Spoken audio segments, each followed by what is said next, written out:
You've reached the practicing Christian. This report is called The Last Commandment.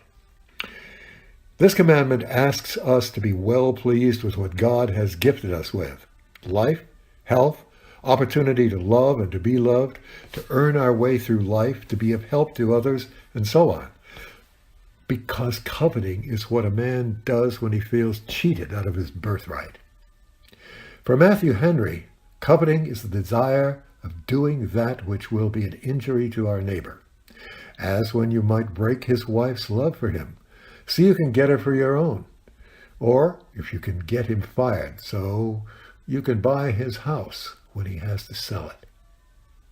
This is the only commandment that prohibits thoughts and emotions. The others speak only of actions. Keep your heart with all vigilance, for from it flow the springs of life. Proverbs 4:23. God here understands that desire can suck the marrow from out of our bones. And in Proverbs 6:25, don't desire her beauty in your heart. Don't let her capture you with her eyelashes. For a prostitute's fee, it's only a loaf of bread. But the wife of another stalks a man's very life. Perhaps that should read, the lust of the wife of another man. Many Christians separate this commandment into two parts.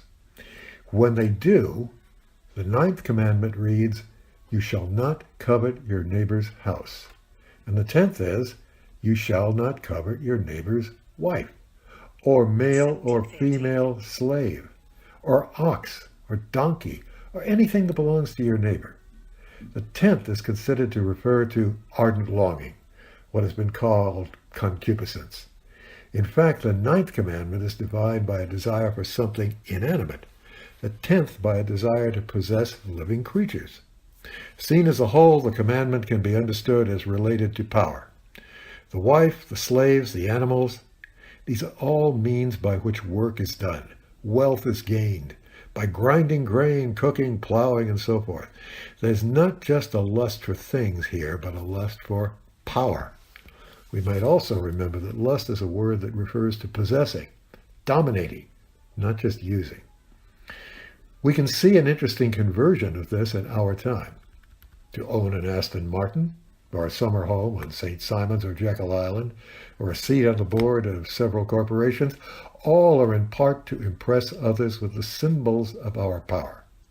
After all, once we have our daily bread and a nice place to live and so forth, most everything else is really an enlarged variety of bling, which is to say that without a label, many products aren't much different from their competitors.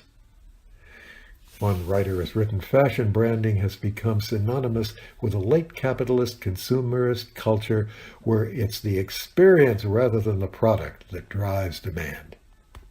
Like putting a Ferrari emblem on a Ford. In most urban traffic at 15 miles an hour, there's not a lot of difference in the ride. So modern coveting is less the lust for what a man may have, and more often it's a lust to get something that at least appears to be better than what somebody else has. We must beware of the coveting that kills other men's lives and hearts. So also the coveting that kills our own hearts. And the first thing we can do about this is to admit to ourselves what things we covet and why. The letter of James, chapter 4, beginning 2nd verse, reads, you covet something and can't obtain it, so you engage in disputes and conflicts. You don't have because you don't ask, meaning not asking God.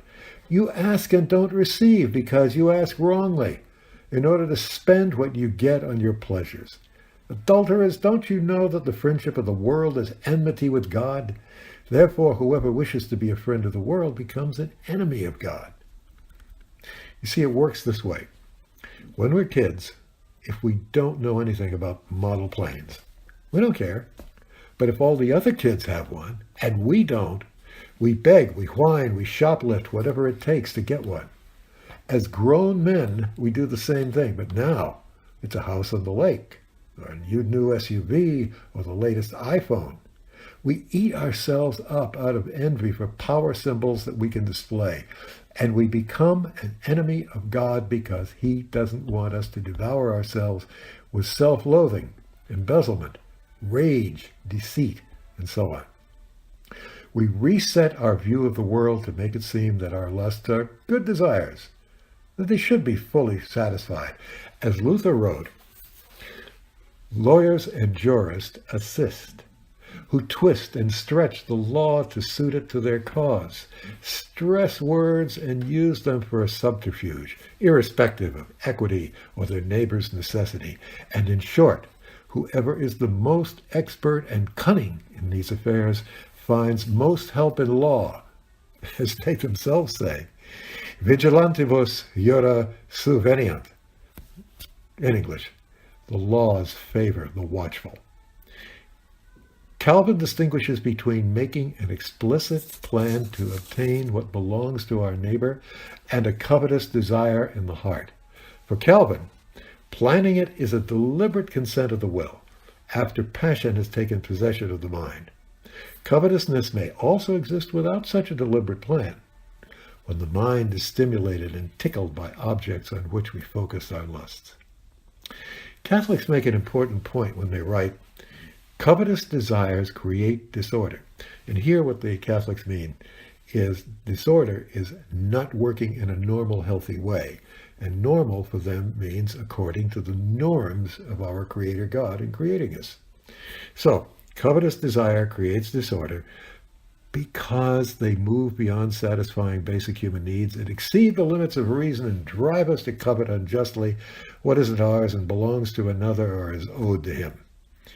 Greed and the desire to amass earthly goods without limit are forbidden, as are avarice and the passion for riches and power. Coveting destroys good working relationships. A prayer was given by Joe Wright in Kansas before the state senate, which included this sentence, "We have coveted our neighbor's possessions and called it ambition." A good way out of these traps? It's very difficult for a practicing Christian who thanks God each day for his life and for what he has, and who also gives away part of his wealth, frequently, for the good of others. It's hard for that man to burn his life to ashes with unrequited lusts. He's already got one foot in heaven, and people who know him admire him for being as he is. Serve then, be the king's right arm.